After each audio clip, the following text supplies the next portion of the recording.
Hey all, welcome back. ഇന്ന് നമ്മൾ പക്ക restaurant സ്റ്റൈലിലുള്ള നല്ലൊരു അവക്കാഡോ ജ്യൂസിൻ്റെ റെസിപ്പിയാണ് ചെയ്യുന്നത്. പുറത്ത് ജ്യൂസ് ഷോപ്പിലൊക്കെ പോയി കഴിഞ്ഞാൽ നമുക്ക് നല്ല ടേസ്റ്റിലുള്ള അവക്കാഡോ ജ്യൂസ് കിട്ടും. അപ്പോൾ അവരതിൽ ചേർക്കുന്ന സീക്രട്ട് ഇൻഗ്രീഡിയൻ്റ് ഒക്കെ ചേർത്തിട്ടുള്ള നല്ലൊരു ജ്യൂസിൻ്റെ റെസിപ്പിയാണ് ഞാനിന്ന് ഷെയർ ചെയ്യുന്നത്. അപ്പോൾ നിങ്ങളിത് ട്രൈ ചെയ്ത് നോക്കാം. അപ്പോൾ നമ്മുടെ അവക്കാഡോ ജ്യൂസിലേക്ക് ഞാനൊരു മീഡിയം സൈസിലുള്ള അവക്കാഡോ എടുത്തിട്ടുണ്ട്. ചില സ്ഥലത്ത് ഇതിന് ബട്ടർ ഫ്രൂട്ട് എന്ന് പറയും.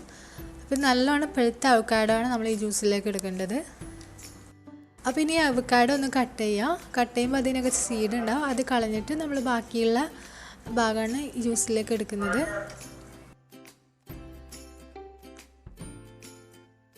ഇനി ഈ അവക്കാഡോ സ്പൂൺ വെച്ചിട്ട് ഒന്ന് സ്കൂപ്പ് ചെയ്തെടുക്കുക.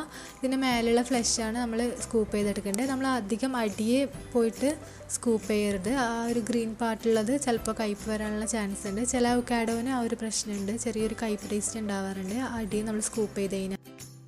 മുൻപ് ഞാനൊരു വീഡിയോ ഇട്ടിട്ടുണ്ടായിരുന്നു അവക്കാഡോ ജ്യൂസിൻ്റെ. കുറച്ച് വർഷം മുമ്പാണ് ഞാൻ യൂട്യൂബ് ചാനൽ തുടങ്ങിയ ആ ഒരു സമയത്ത് ഇട്ടിട്ടുള്ള വീഡിയോ ആണ്. അപ്പോൾ അതിലൊരു 9th പഠിക്കുന്ന ഒരു കുട്ടി കമൻറ്റ് ചെയ്തിട്ടുണ്ടായിരുന്നു, അവൾ ഉണ്ടാക്കിയ ജ്യൂസിന് ചെറിയൊരു കയ്പ്പുണ്ടെന്ന്. അപ്പോൾ അതെന്തുകൊണ്ടാണെന്ന് എന്നോട് ചോദിച്ചു. അപ്പോൾ അതിൻ്റെ മെയിൻ 2 കാരണം എന്ന് വെച്ചാൽ, ഒന്ന് അധികം പഴുക്കാത്ത അവക്കാഡോ യൂസ് ചെയ്യുന്നതുകൊണ്ടാണ്. പിന്നെ രണ്ടാമത്തെ കാരണം ഇതുപോലെ ഈ അടിഭാഗത്തുള്ള ഗ്രീൻ പാർട്ട് യൂസ് ചെയ്യുന്നതുകൊണ്ടാണ്. നമ്മൾ ശ്രദ്ധിക്കുക, ഇതുണ്ടാക്കുമ്പോൾ നല്ല പഴുത്ത അവക്കാഡോ യൂസ് ചെയ്യുക, ഇതിൻ്റെ ഗ്രീൻ പാർട്ട് അധികം യൂസ് ചെയ്യരുത്. പിന്നെ നമുക്ക് ഒരു മിക്സിയുടെ ജാറിലോട്ട് 3 ഗ്ലാസ് പാല് ചേർത്ത് കൊടുക്കാം. അവക്കാഡോ ജ്യൂസിന് എപ്പോഴും ടേസ്റ്റ് ഉണ്ടാവുക തണുത്ത പാലെടുക്കുമ്പോഴാണ്. അപ്പോൾ തണുത്ത പാൽ തന്നെ നമ്മൾ എടുക്കുക. ഇനി ഇതിലേക്ക് ഒരു 1/2 ഗ്ലാസ് സാധാ പച്ചവെള്ളം ചേർത്ത് കൊടുക്കുക, അല്ലെങ്കിൽ തണുത്ത വെള്ളം ചേർത്താലും മതി. എന്നിട്ട് ഇതിലേക്ക് നമ്മൾ സ്കൂപ്പ് ചെയ്ത് വെച്ചിട്ടുള്ള അവക്കാഡോ ഇട്ട് കൊടുക്കുക. ഇനി ഇതിലേക്ക് ഒരു 4 ടേബിൾ സ്പൂൺ പഞ്ചസാര ചേർത്ത് കൊടുക്കാം. കുറച്ചുകൂടെ മധുരം വേണമെങ്കിൽ ഒരു 5 ടേബിൾ സ്പൂൺ വരെ ചേർക്കാം.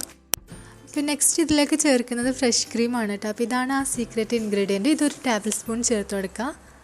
അപ്പോൾ ഇത് ചേർക്കുമ്പോൾ നല്ല തിക്നെസ്സുമാണ് ജ്യൂസിന്, നല്ലൊരു ക്രീമി റിച്ച് ടേസ്റ്റുമാണ്. ഇനി ഇത് നന്നായിട്ട് അടിച്ചെടുക്കുക. അപ്പോൾ നമ്മുടെ ജ്യൂസ് റെഡി ആയിട്ടുണ്ട്. ഇനി ഇതൊരു ഗ്ലാസ്സിലോട്ട് ഒഴിച്ചു കൊടുക്കുക.